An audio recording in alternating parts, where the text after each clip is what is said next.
بسم اللہ الرحمن الرحیم لک الحمد یا اللہ والصلاة والسلام علیک یا رسول اللہ وعلی آلک واصحابک یا حبیب اللہ۔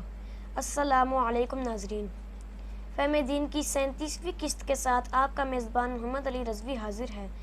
آج ہم عید الاضحیٰ کے آداب پر گفتگو کریں گے۔ عید الفطر کے دن کچھ میٹھا کھا کر نماز کے لیے جانا اور عید الاضحیٰ کے دن کچھ نہ کھا کر نماز عید کو جانا سنت ہے۔ ایک رستے سے عیدگاہ کو جانا اور دوسرے رستے سے واپس آنا بھی سنت ہے۔ عیدگاہ جاتے ہوئے تکبیرات تشریق پڑھتے رہیے۔ حدیث میں عید الفطر دیر سے پڑھنے اور عید الاضحیٰ جلد پڑھنے کا حکم ہے۔ عید الفطر میں دیر کی حکمت یہ ہے کہ عید الفطر سے پہلے کھایا پیا جاتا ہے اور فطرانہ ادا کیا جاتا ہے، اور عید الاضحیٰ سے قبل کچھ کھایا پیا نہیں جاتا اور عید کے بعد قربانی بھی کرنی ہوتی ہے۔ نماز عید کے بعد مسلمان آپس میں مصافحہ لازماً کریں اور کرونائی حکومت کی چالوں میں نہ آئیں۔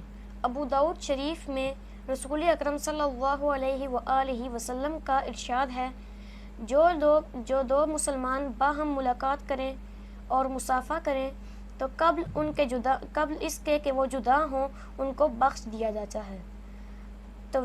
تو وہ عمل جو اللہ کو اتنا پیارا ہو کہ جس پر بخشش ملے، اس سے کرونا کیسے پھیل سکتا ہے؟ یہود و نصارہ کی باتوں میں آ کر اس پیاری سنت کو ترک بالکل نہ کیجیے۔ ناظرین، اگر ابھی تک آپ نے مجاہد اہل سنت ٹی وی چینل کو سبسکرائب نہیں کیا تو کر لیں اور بیل آئیکن کو بھی پریس کر لیں تاکہ آئندہ آنے والی تمام ویڈیوز آپ کو وقت ملتی رہیں۔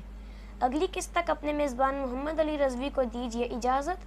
فی امان اللہ و رسولہ۔